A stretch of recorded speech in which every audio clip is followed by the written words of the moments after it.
My name is Rebecca Sterling, and the night my marriage ended began with a piece of plastic slid across a marble counter. The lodge was called High Ridge Summit, tucked into the mountains outside Boulder, the kind of place where wealth pretends to be quiet. The air smelled like pine and polished wood.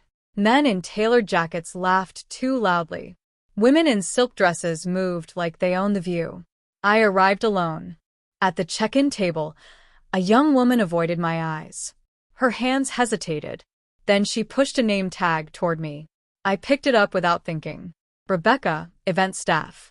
I looked at it for a second too long. Before I could say anything, my mother-in-law appeared beside me in a pale gold gown, smiling the way people do when they finally stopped pretending to be kind. She glanced at the badge and nodded with satisfaction. "Perfect," she said, loud enough for the people nearby to hear. "Staff enters from the side tonight." Around us, conversation slowed. Someone turned their head. Someone else pretended not to stare. I clipped the badge to my dress and walked into the ballroom. The main table sat under the largest chandelier. 8 place settings, 7 chairs, 1 space empty, directly beside my husband. James Sterling arrived 20 minutes later, relaxed, confident, already holding a glass of whiskey. He noticed the badge. He noticed the empty chair. Then he laughed. It was the same warm laugh he used when a deal closed in his favor. "Relax, Rebecca," he said, reaching past me for a wine glass that was not meant for him. "Food is for family." 5 years of marriage. 3 years of waking before dawn to fix companies he never had time to look at. 18 months of quietly saving his father's business so the Sterling name would not collapse. And I was not family enough for a chair. I reached for my ring. The diamond caught the light as I slid it off slowly, deliberately. I placed it in the center of the empty place setting. The soft sound it made against the linen carried farther than the music. Then I spoke calm, clear. "I am no longer your wife." The room went silent. James stopped smiling. 300 people watched as I turned, walked past the tables, past the whispers, past the velvet stand, and stepped into the cold mountain night. My hands did not shake. Not yet. Before I became Rebecca Sterling, the woman with no chair. I was just Rebecca Parker from Dayton, Ohio. I grew up in a small house with thin walls and a mother who worked 2 jobs and never complained. She taught me early that stability was built, not announced. You showed up. You paid your bills. You kept going even when no one was watching. I paid my way through college waiting tables and studying accounting at night. Numbers made sense to me when people often did not. I learned how businesses failed not because owners were cruel, but because they ignored quiet problems for too long. Cash flow gaps, bad contracts, pride disguised as optimism. After graduation, I did not chase prestige. I chased usefulness. I took consulting work no one else wanted. Failing factories, struggling restaurants, family businesses 1 bad quarter away from closing their doors. I listened more than I spoke. I fixed what could be fixed. When things worked again, I stepped back. That is how I met James. He was sharp, charming, and ambitious. He liked to talk about growth and legacy and doing things bigger than the generation before him. He told me I was the smartest woman he had ever met. He said we were a team. I believed him. When we married, I did not stop working. I just moved quietly. While James built his name in finance, I built systems that kept other people's lights on. I liked being behind the scenes. I thought partnership meant trust. When his family talked about money, they talked loudly. When I talked about money, I talked carefully. I did not need applause. I needed results. At dinners, his mother would introduce me as James' wife, who keeps busy. People smiled politely and moved on. I told myself it did not matter. That respect would come with time. I chose not to correct anyone. I chose not to take credit. I chose not to notice how often my work was minimized while his potential was praised. There is a moment many capable people reach where they confuse patience with loyalty, where they believe that if they stay steady long enough, someone will finally see them clearly. That was who I was. Not weak, not naive. Just convinced that being useful was enough to belong. I was wrong. The first rail crack appeared when the Sterling manufacturing company started to fail. It was the kind of business people love to brag about. Third generation, American-made, dozens of families depending on it, and it was bleeding cash.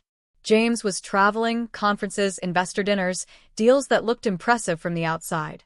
His father sat at the kitchen table staring at spreadsheets he did not understand and talking about legacy like it was a life raft. No one asked me to help. I stepped in anyway. I spent my days inside the factory walking the floor with managers who were exhausted and scared. I spent my nights rebuilding budgets line by line. I renegotiated supplier contracts. I reworked production schedules. I found equipment that was costing more to run than it was worth and made the hard call to let it go. It was not dramatic work. It was necessary work. I explained it to James once like this. Imagine your house has a cracked foundation. You can repaint the walls all you want, but eventually the whole thing collapses. Someone has to dig down and fix what no one sees. That someone was me. Over 18 months, the company stabilized. Orders returned. Payroll stopped being a weekly panic. Hundreds of people kept their jobs. The sterling name survived. At the family celebration dinner, James stood and accepted congratulations. He talked about difficult decisions and strong leadership. His father squeezed his shoulder with pride. No one mentioned my name. Later that night, James thanked me in bed. His voice was half asleep. He said I should not work so hard and rolled over. I told myself that was enough. I told myself that credit inside a marriage did not need an audience. But something shifted after that. His mother wore new jewelry and spoke about resilience. Their friends talked about how impressive James was under pressure. When someone asked what I did, James smiled and said consulting here and there, here and there. I kept records because that is how my mind works. Every adjustment, every approval, every decision that saved them money or kept the doors open. Not because I wanted proof, but because I had learned that stories change when power is involved. At the time, I still believed love would protect us from that. I still believed that the work mattered even if my name did not. That belief did not survive much longer. After the company recovered, the disrespect did not stop. It just became quieter. At dinners, James would interrupt me mid-sentence and finish my thought incorrectly. When I corrected him, he would laugh and say I was being too technical. His friends nodded, as if that explained everything. His mother had a way of praising me that felt like a warning. She would say things like, "Rebecca is so helpful." Or, "We are lucky she keeps herself occupied, always smiling, always diminishing." When people asked about my work, she redirected the conversation to James' future. I told myself she was old-fashioned, that she did not know any better. There were moments that should have mattered more than they did. The time James called my consulting work a little side thing during a dinner with investors. The time he suggested I dress more colorfully so I did not look so serious beside him. The way my successes were treated as background noise, while his potential was treated as prophecy. Each moment alone was easy to excuse. Together they formed a pattern I was not ready to name. I worked harder. I stayed quieter. I believed loyalty meant endurance. There is a particular loneliness that comes from being respected for what you provide, but not for who you are. You become useful in a way that erases you. I would stand in our closet some nights folding James' shirts exactly the way he liked them. 1 inch of starch at the collar, no wrinkles, precision care. I cried in the shower, so he would not hear. Not because I wanted to leave, but because part of me still wanted to be chosen, still wanted someone to notice that I was tired. He never did. Instead, he thanked me for being easy, for not making things complicated, for understanding how his world worked. I mistook his comfort for love. By the time I realized the difference, I had already learned how to disappear. The moment everything became clear did not happen in a fight. It happened on an ordinary evening when I came home carrying groceries and heard James' voice through the bedroom door. He was on the phone laughing, relaxed in a way he never was with me anymore. "She still thinks her consulting actually matters," he said. "Can you believe that?" I stopped in the hallway. The bags grew heavy in my hands. Then his mother answered through the speaker, calm, amused, precise. "It matters enough to keep her busy. That is the point." At the engagement party, She will finally understand where she fits. James laughed again. That same easy laugh. We will give her a badge or something. Make it clear without making a scene. They spoke about it like they were planning table settings. Like I was furniture that needed to be moved. I set the groceries down quietly. Milk did not spill. Nothing broke. I walked into my office and sat at the desk in the dark. For a long time, I did nothing but breathe. In that moment, I understood something I had been avoiding for years. I was not misunderstood. I was managed. The respect I kept waiting for was never coming because the arrangement worked perfectly for them. I opened a folder on my computer. It was labeled insurance. Inside were files I had kept out of habit. Expense reports that did not align. Personal purchases routed through portfolio companies. Patterns that only appear when someone believes no one is watching closely. I had never planned to use them. I believed marriage meant protection even from the worst version of someone you love. That night, I stopped believing that. I did not feel angry. I felt finished. I stayed at my desk until dawn, organizing documents and writing notes with the same calm focus I used to fix failing businesses. This was not revenge. It was accountability. Upstairs, James slept peacefully. In the morning, he kissed my cheek and reminded me not to overdress for the party. I smiled and nodded. He had no idea that the woman he was trying to shrink had already stepped away. He thought the conversation was private. It was not. It was permission.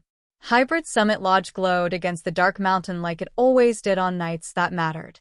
Glass walls, timber beams, money dressed as nature. I arrived alone. James had left hours earlier for drinks with friends, which meant no one noticed me walking through the doors until I reached the check-in table. The woman behind it hesitated before sliding the badge toward me.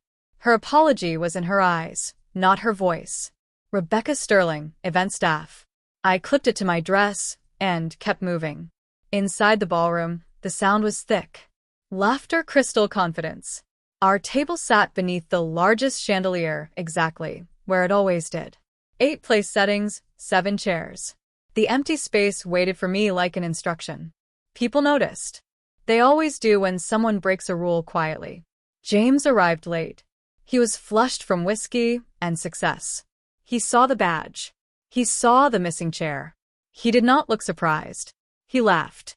"Relax, Rebecca," he said, reaching past me for a glass of wine meant for someone else.